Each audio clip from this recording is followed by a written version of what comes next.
The developments continue, and especially if you look at what's being told to us on the mainstream media as opposed to what's told on social media, we need to find a middle ground. Otherwise, we're going to go crazy. So Iran has attacked Israel. Now we are going to be pulled in so many different directions depending on which country you are from because of the interests of your government. Before we get into all that, let's deal with the facts. A couple of weeks ago, Israel attacked Iran's consulate in Syria, killing at least 7 people, and of them were a couple of very high-ranking officials. This, alongside what's going on in Gaza, meant Iran couldn't just sit and do nothing, otherwise their whole credibility and them being able to leverage what's going on in terms of the response of the Sunni world, which is absolutely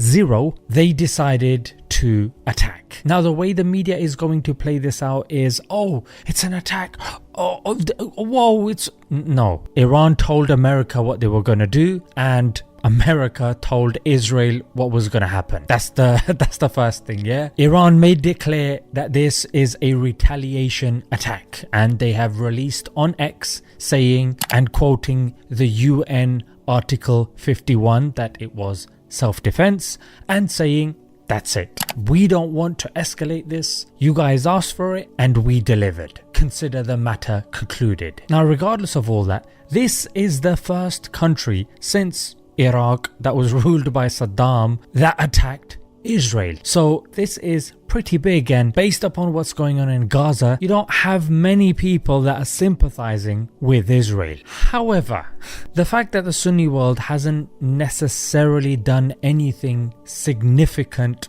materialistically, Jordan is one of the countries that is assisting Israel with shooting down Iranian artillery. That hasn't stopped Iran, as it started with firing drones and now it's gone to its ballistic missiles. The mainstream media, including Al Jazeera, hasn't reported that any have got through. However, the Quds News Network has, and if you look on X, it's all over, yeah, that they are getting through. Now let's get into the technicalities. Does Iran want a war? No, not really. Let's be honest, it doesn't have nukes. It's not particularly strong at the moment. It's not backed up. It's got proxies here and there, but in terms of taking on Israel, coupled with the US, coupled with the UK, it just doesn't seem feasible for them. On top of that, Israel wants to finish the job.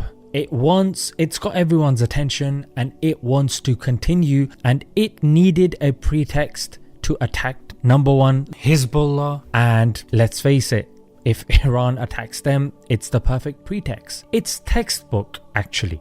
To get Iran to attack, they say to the world, aha, look, we are the victims after all, and you know, gotta do the old self-defense, you know what I mean? And we've seen this in the past when it comes to other events. One thing has happened to a particular country and they have retaliated by bombing numerous countries as a response to that. Now, that also being said, this is eerily coinciding with the whole red heifer prophecy, which is that Israel wanted things to escalate so they could facilitate the building of the third temple. Countries like the UK will naturally be hyping it up because it justifies their support for Israel, because obviously they're helping them out, and the United States wants this to be hyped up because then it can swoop in and say, hey, let's stop this, yeah?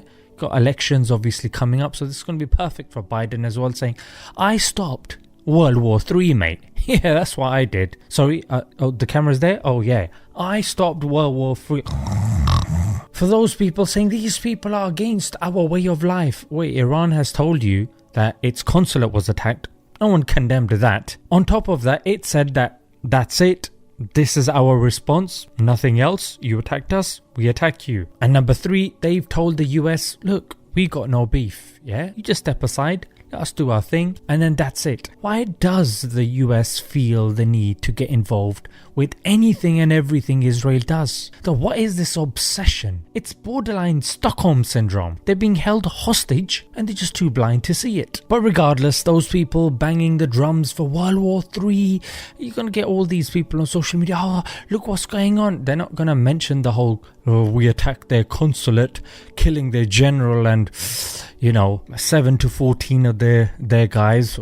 Oops. They're not going to mention that. They're going to use this to beat the drums of World War III and drum up more support. Don't fall for that nonsense. It's not World War III. Yes, things will escalate and yes, things will become a bit tricky, but World War III, that's a bit excessive. For now, let's leave it there.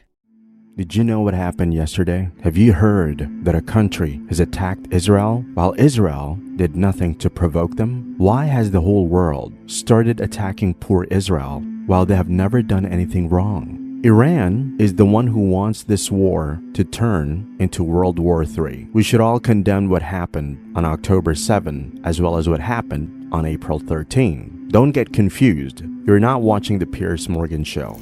I'm just reinstating what the Western media is spewing right now. Yesterday, April 13, Iran attacked Israel. And since then, Iran has targeted Israel with hundreds of drones and missiles. This incident is garnering much attention as many are speculating whether it'll result in the start of World War III. But did you know that this attack by Iran was not at all shocking and unexpected? Iran had already warned Israel and the US that it would retaliate.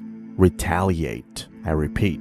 The initial attack that Israel carried out on the Iranian consulate in Damascus, Syria, on April 1 resulted in the execution of 7 of its military advisors, including 3 senior commanders who were Iranian citizens. This news that Israel was the one who first initiated an unprovoked attack upon the Iranian consulate did not receive much attention, especially from the Western media. But as soon as Iran retaliated, the Western media, the world leaders, and politicians woke up from their slumber and started reporting as if Iran was planning to escalate the already existing tensions in the area.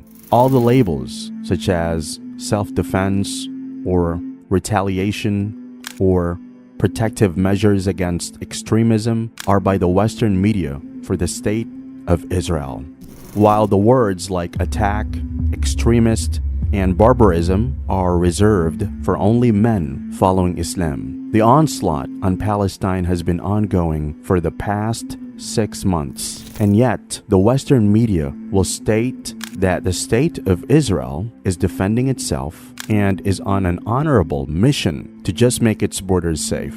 The media will use the harshest words against the Palestinians, while soft words will be used for the actual perpetrators. Now again, the Western media are using the same tactics for this new development so that all the blame for escalating the tensions in the Middle East is put on someone else, while the real criminal is able to do whatever he wishes. Now, reports are coming that the US has sent thousands more of its troops so that it could curb the tensions in the Middle East region. The US has already sent millions and billions of dollars in military so-called aid to the state of Israel.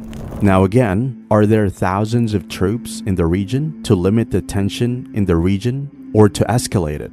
Allah knows best. As people from all over the globe, especially the youth, consume news from electronic or digital media, these Western powers use this very same opportunity to brainwash them and make them believe that the truth is falsehood, while falsehood is the truth. We are living in treacherous times, brothers and sisters. The time of deceit and confusion has arrived. And the only way to be saved from this time is to firmly hold onto the rope of Allah. Do not believe what the people behind the TV or mobile screens utter. Those people are paid to sell their conscience and soul to mislead the masses. Instead, believe the book of Allah, which will guide you through these dark and confusing times.